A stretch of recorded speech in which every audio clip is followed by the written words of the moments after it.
Los Angeles was cold that January morning, the kind of cold that seeped into your fingers and made every breath feel sharper than usual. In the hallway of Westbridge International University, students rushed past like currents of wind, tired faces, coffee cups, backpacks heavy with hopes they weren't sure they could carry. And right in the middle of this sea of strangers stood a young Filipino scholar named Rafa Tolentino, clutching a stack of books so thick they almost covered half his face. Rafa wasn't supposed to be there, at least that's what most people quietly thought. He came from a small coastal town in Batangas where fishermen woke up before the sun, where every meal depended on the weather, where dreams were a luxury most people didn't bother entertaining. But Rafa was different. His mother used to say he was born with a brain that refused to stay in one place. As a child he dismantled radios just to see how voices got trapped in a box, mixed soil and crushed leaves trying to create his first medicine, and spent nights reading old donated textbooks by candlelight. By the time he finished high school, he wasn't just the best in his province, he was the best in the entire region. That brilliance earned him a rare scholarship to one of the world's top universities. But brilliance, as Rafa would soon learn, wasn't always enough. On his first day in Professor Jonathan Whitaker's advanced research theory class, Rafa felt something unusual settle over him, a coldness, subtle but sharp, like a breeze leaking from a half-open window. Whitaker was a respected British-American professor with decades of experience, razor-sharp intellect, and a reputation that scared even the most confident students. He was tall, strict, intimidating, and famously uninterested in small talk. When he scanned the room, his eyes moved like searchlights, evaluating who deserved to be there. When his gaze landed on Rafa, it lingered. Not in curiosity, not in welcome, but in quiet judgment. "You are?" Whitaker asked without looking at the attendance list. "Rafael Tolentino, sir," Rafa replied, his accent immediately giving away everything Whitaker needed to assume. "Ah," the professor muttered. "The scholar from the Philippines." He said it like a footnote, like a side remark in a book no one reads. Rafa smiled politely. "Yes, sir." Whitaker nodded slowly. "Well, I hope you're prepared. This class is not simple." The silence that followed told Rafa everything he needed to know. The professor didn't expect him to survive the semester. From that day forward, Whitaker's doubt became a silent presence in the classroom. Whenever Rafa raised his hand, Whitaker's eyebrows would lift slightly, as if bracing for a wrong answer. Whenever Rafa submitted a paper, he received the harshest critiques. And whenever group tasks were assigned, classmates gravitated toward each other, leaving Rafa quietly flipping through his notes, pretending not to mind. But mind he did. Back home, his mother, his siblings, and half the barangay were praying for him. His scholarship wasn't just his dream, it was proof that someone from their small town could stand among the world's best. Every time he felt discouraged, Rafa remembered his mother's voice telling him, "Anak, you weren't sent there to impress them. You were sent there to shock them." So he kept going. He studied longer than everyone. When classmates slept, he reviewed. When others went to parties, he visited the library. When anxiety whispered, he drowned it with persistence. Slowly, quietly, something started changing.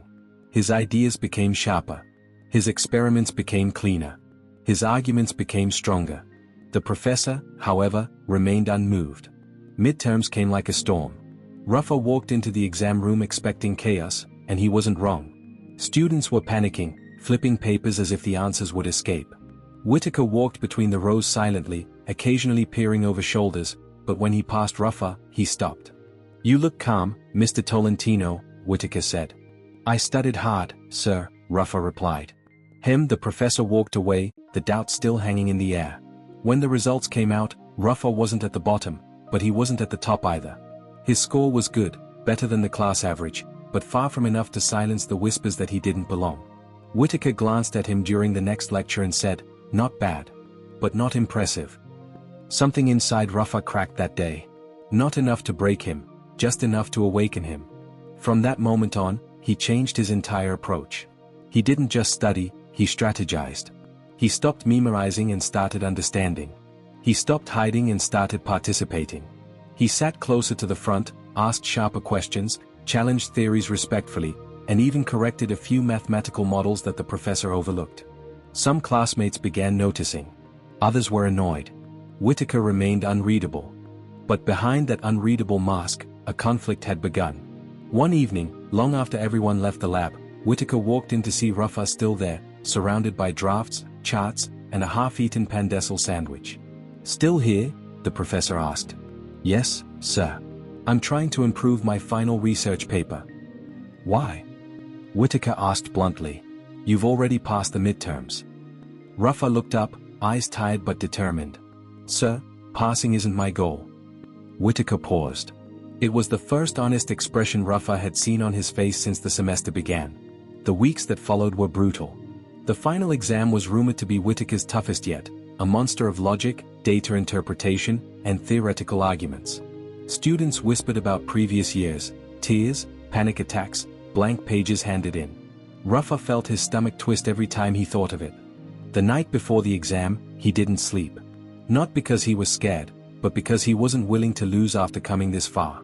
He sat by his small apartment window overlooking the city lights, reviewing every formula, every journal, every theory he had ever learned. When morning came, he entered the classroom with a calmness born from war, not peace. The exam lasted 3 hours. Rafa finished in 2 and spent the last hour reviewing, rewriting, double-checking every detail. When he submitted his paper, Whitaker stared at him for a long second before taking it. Results were promised in 5 days. Those 5 days felt like 5 years. Students paced the hallways, chewing their fingernails, anxiously refreshing the grade portal. Rafa didn't join them. He spent those days calling home, listening to his siblings' chaos, hearing his mother talk about the neighbor's new baby, listening to the ocean waves crashing behind their house. He felt grounded. Ready. Whatever happened, he knew he had fought with everything inside him. The results arrived on a rainy Thursday morning. The notification hit every student's phone at the same time: final grades posted. A sudden wave of footsteps echoed through the hallway as students rushed to check. Rafa walked slowly to the bulletin board where Whitaker had pasted the grade sheet. Hearts were pounding, breaths were sharp, hands were shaking everywhere. Rafa pushed gently through the crowd. He scanned the list from the bottom up. And then he froze. His name wasn't at the bottom. Not in the middle. Not even at top 5. It was number 1. Rafael Tolentino, 97%. A hush fell over the students near him. Someone whispered, "No way," another said, "That's impossible," someone else muttered, "The Filipino guy?" But no one was more stunned than the professor himself, standing at the end of the hallway holding the original exam sheets. Whitaker approached slowly, his footsteps echoing like drumbeats. Students parted instinctively, forming a silent path between him and Rafa. "You," Whitaker said softly. "Come with me." They walked into his office, quiet, heavy with tension. Whitaker closed the door, placed Rafa's exam on the table, and tapped the top page. "This," the professor said in a low voice, "is the highest score I have seen in 8 years." Rafa swallowed hard. "Thank you, sir."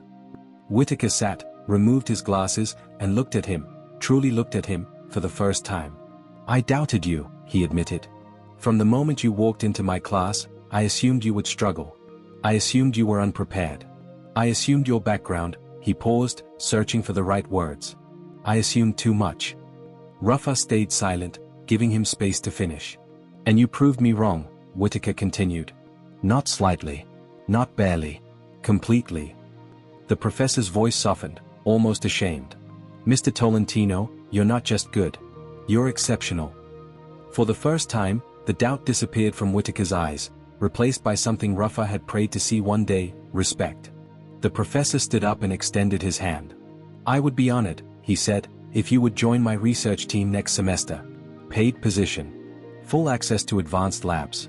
And my mentorship." Rafa's breath caught in his chest. He shook Whitaker's hand. Firm. Steady. Victorious. When word spread across the campus, something changed. The same students who once ignored him now asked for help. The ones who doubted him now looked up to him. And back home in Batangas, his mother cried for joy, shouting to the neighbors, "Anak ko! Number 1 sa America." But the greatest change was the one inside Rafa. He arrived in America as a quiet scholar from a small fishing town. He stood before a foreign professor who doubted him. He faced a system that expected him to fail. But he didn't just pass. He didn't just succeed. He rose so high they had no choice but to see him.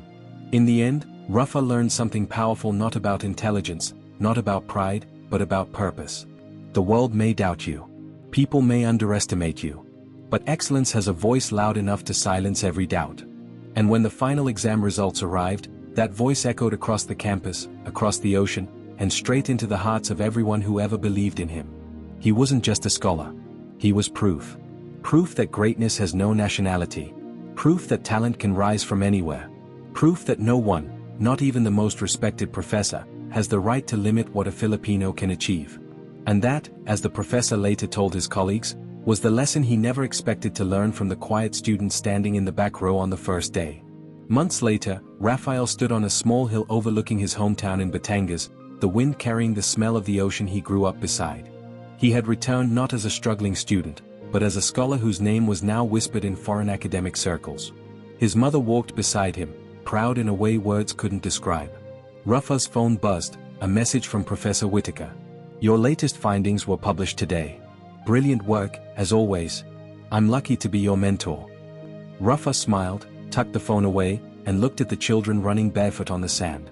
He saw himself in them, curious, hungry to understand the world. And in that moment, he made a quiet promise. He would open doors for others the way he fought to open one for himself. Because the real victory wasn't topping the exam. It was proving that the next Filipino scholar wouldn't be doubted the way he once was. As the sun set over the water, Rafa whispered to the wind, "This is only the beginning."